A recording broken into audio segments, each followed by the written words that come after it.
ఆంజనేయ స్వామి కూడా సూర్యోపాసకుడే. ఆయన సాక్షాత్తు సూర్యుడి దగ్గరికి వెళ్ళి ప్రతిరోజు కూడా ఆయన్ని ప్రదక్షిణ చేస్తూ విద్యాభ్యాసం చేశాడు అని మనకి రామాయణం చెప్తుంది. అందుకనే సీతా అమ్మవారిని వెతకడానికి వెళ్ళేటప్పుడు కూడా ససూర్యాయ మహేంద్రాయ పవనాయ స్వయంభువే భూతేభ్యశ్చాంజలిం కృత్వా చకారగమనే మతిం అని సుందరకాండలో వస్తుంది. మొట్టమొదటి నమస్కారం సూర్యభగవానుడికి చేశాడు ఆయన.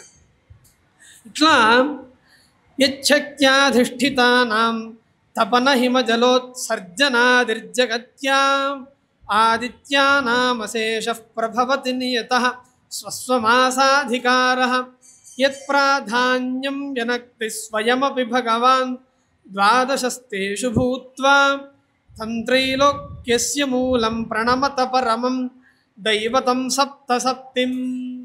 ఓ మనుష్యులారా, ఏ సూర్యుని యొక్క శక్తి చేత ద్వాదశాదిత్యులు అనగా సూర్యుని యొక్క శక్తి చేత సూర్యరథాన్ని అధిరోహించి ఉన్న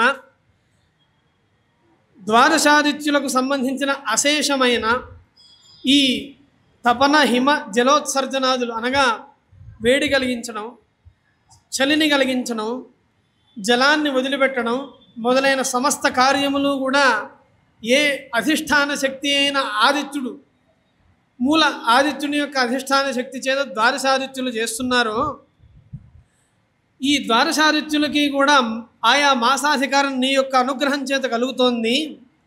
అంతేకాదు ఈ ద్వాదశాదిత్యుల్లో 12వ వాడైన విష్ణుమూర్తి ఆయన కూడా నీ ఆజ్ఞను పరిపాలిస్తూ ఉన్నవాడై, త్రిమూర్తుల్లో ఒకడైన విష్ణువు కూడా నీ ఆజ్ఞా వశవర్తి అయి నీ రథంలో ఉన్నవాడై ఆయన చిట్ట చివరి మాసాధికారాన్ని పొందున్నాడు.